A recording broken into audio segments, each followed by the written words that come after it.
しゃれなポニー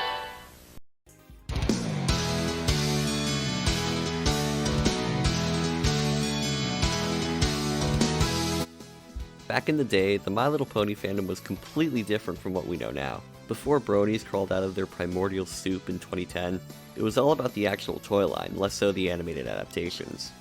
If you called yourself an adult fan of MLP in the 2000s and late 90s, you were most likely a collector. Now, for every hobby involving collecting, there's always those big rare crown jewels that everybody wants to get their hands on. Nintendo World Championship, Rocket Firing Boba Fett, First Edition Charizard, you know the deal. Ponies are no different. There are a few rarities, no, not that kind, that go for absolutely insane prices on online marketplaces. Take any of the G1 mail-order ponies, for example, or any of the Comic-Con or Toy Fair exclusives.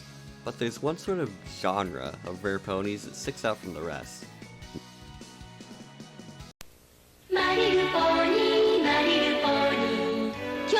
Meet the Takara ponies. These Japanese exclusives are so rare that even bootlegs will set you back at least $100. Now, some of you out there might be wondering, what are these things? Why are they so rare? Why have I never heard of them? Well, buckle in, because today I want to talk about this Japanese spin-off of the My Little Pony toy line that you've never heard of. Oh, you thought I was going to be talking about a cartoon. Well, hate to break it to you, buddy, but this is going to be one of those videos.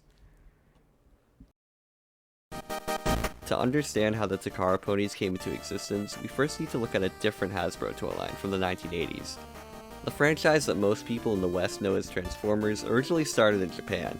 In the early 80s, a Japanese toy company would put out a line of transforming car robots called Diaclone.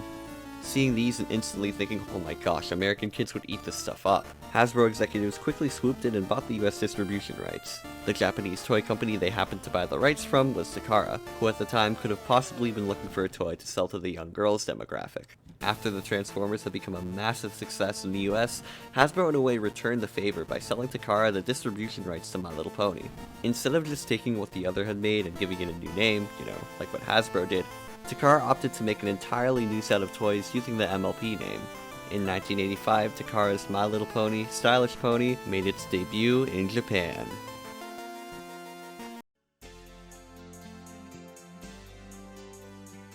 One big difference between Takara's ponies and Hasbro's ponies was the emphasis on fashion and dressing your ponies up in different outfits. Yeah, the American G1 toys had some clothes for ponies to wear, but that aspect was really the whole conceit of the Japanese version, hence the name Stylish Pony. Let's look at the ponies themselves. The Stylish Pony line has two main characters, those being a yellow pony named Milky and a pink pony named Pinky? Like Pinkie Pie? Learn something new every day. According to some of the packaging, the characters live in a faraway land called Ponyland, like their American counterparts. But the exact area they live in is called Pony Hill, and not Dream Valley. As for other characters, there are four more playful fashion friend ponies, named after hairstyles, like Silky, Curly, Fluffy, and Braided. There were also two baby ponies named Lily and Popo, who appeared alongside a separate set of minifigures called Close Friends.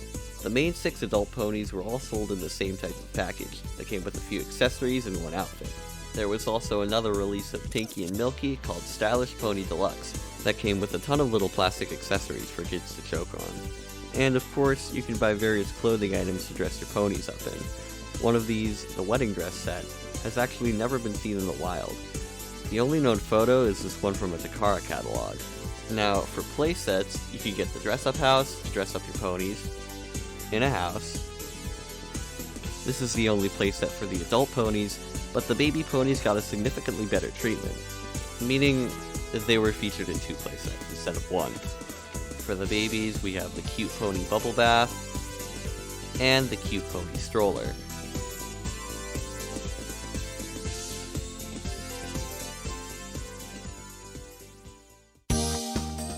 Now, these look pretty cute. Let's just see how much they go for online. Oh, I can't find any. See, that's the thing with Takara ponies that makes them so interesting, at least to me. It's how elusive they are.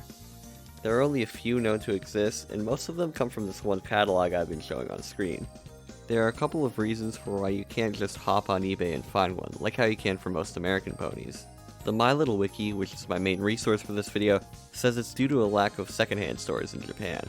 They exist, but there's no Japanese equivalent to something like Savers or Goodwill where you could just go and find a plastic bag full of ponies for $3. Another source from TikTok of all places said that it could be because of how Japanese culture doesn't place an emphasis on material goods the way Americans do. As opposed to going in a box in the attic, these guys could have just been tossed out with no place to donate them to.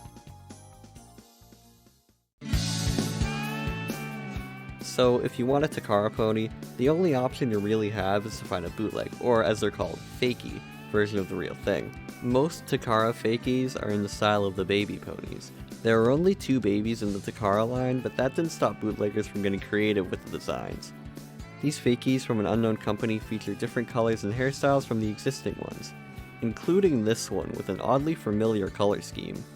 These fakies made by Palau Toys are pretty low quality compared to the rest, with distorted plastic and a bad paint job. These ones came in this weird little treasure chest looking package with stolen art from Takara's catalog. Another set of Takara fakies spotted in the wild came bundled in with a regular bootleg pony, with a line called Lovely Pets.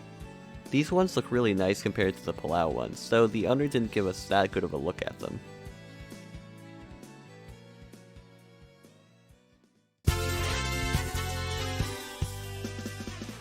Being super rare, the Takara ponies are highly sought after by collectors, and I can't blame them. They really are super cute and a neat little piece of My Little Pony history that not many people seem to talk about. They sort of look like a pony version of the Calico Critters, if anybody else played with those as a kid.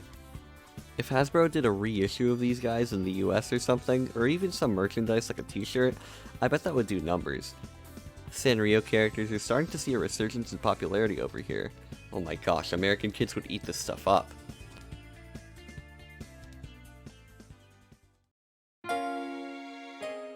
Thanks for taking a look at these with me. As always, make sure to like the video and leave a comment if you enjoyed it and want to see more. In the next video, I'll be ranking every song from My Little Pony Friendship is Magic, so stick around because I promise you that'll be a real treat. Make sure to hit subscribe and click on the notification bell to see more videos. I upload new ones about every week or so. Maybe. Until next time, goodbye.